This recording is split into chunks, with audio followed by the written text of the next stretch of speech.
YS షర్మిలకు పులివెందలపై పగెందుకు అని social మీడియాలో నెటిజన్లు ట్రోలింగ్ చేస్తున్నారు.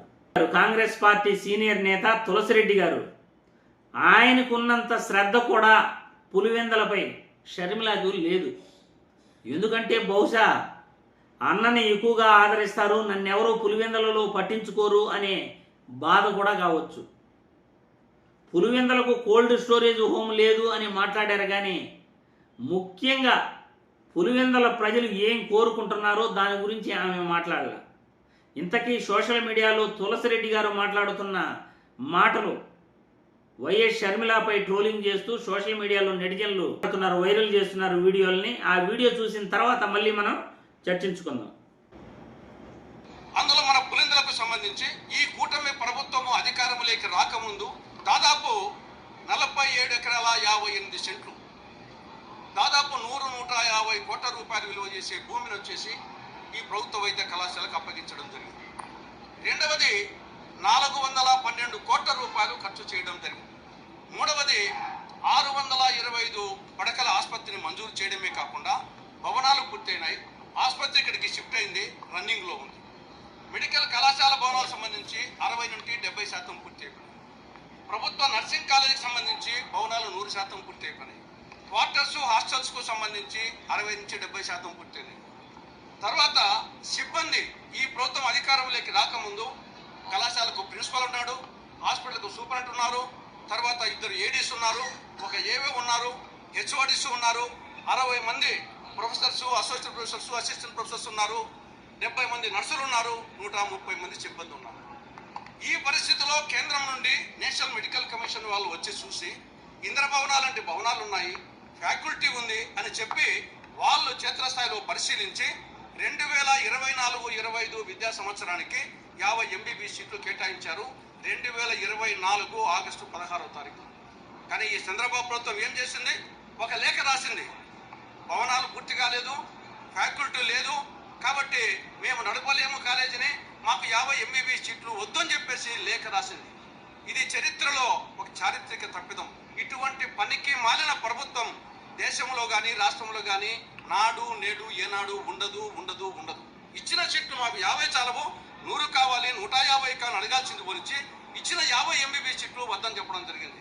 పర్యవసానంగా ఆ సంవత్సరం పోయినాయి, మళ్ళీ వచ్చే ఈ సంవత్సరం పోయినాయి, మళ్ళీ వచ్చే సంవత్సరానికి పరిస్థితి లేదు. ఈ లోపల ఇక్కడ నుండి సిబ్బందిని వచ్చేసి మార్చేశారు. ఇక్కడ నుండి పిడుగురాలకు వచ్చేసి పులివెందుల సిబ్బందిని మొత్తం డాక్టర్స్లో 40 మంది డాక్టర్స్ను, ప్రిన్సిపాల్ను, సూపరింటెండెంట్ను, ఏడీస్ను, ఏఓస్ను, 30 మంది నర్సులను, 40 మంది సిబ్బందిని వచ్చేసి అక్కడికి బదిలీ చేశారు. కాబట్టి పులివెందుల మీద కక్ష అనేది స్పష్టంగా అర్థమవుతుంది.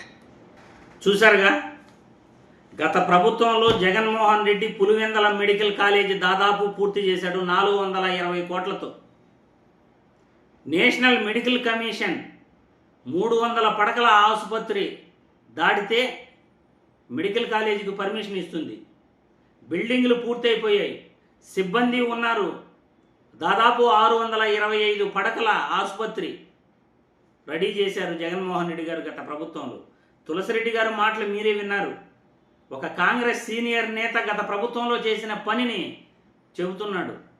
పులివెందల మెడికల్ కాలేజీ పూర్తయితే రాయలసీమకు ఒక మెడికల్ కాలేజీ వస్తుంది, ఎంతోమంది విద్యార్థులు జీవితాలు బాగుపడతాయి, ఎంతో మందికి, లక్షల మందికి వైద్యం అందుతుంది.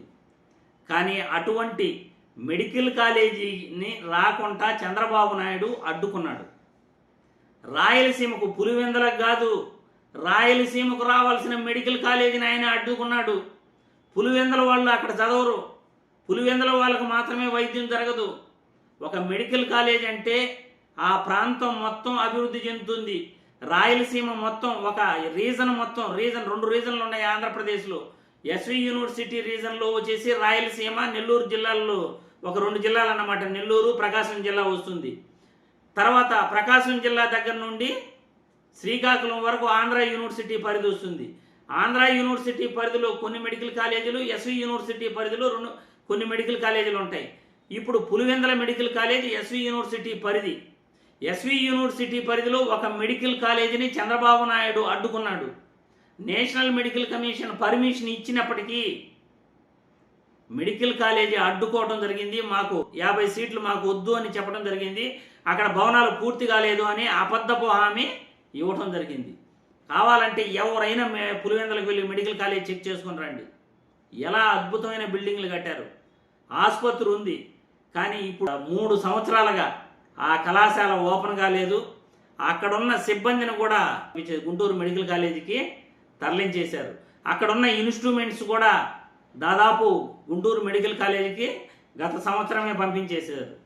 ఎంత దారుణమైన విషయం అంటే, ఇటువంటి విషయాల పట్ల షర్మిల మాట్లాడాల్సింది పోయి అన్నకు పేరు వస్తుంది కదా, దీని గురించి మాట్లాడితే దుర్మార్గురాలు.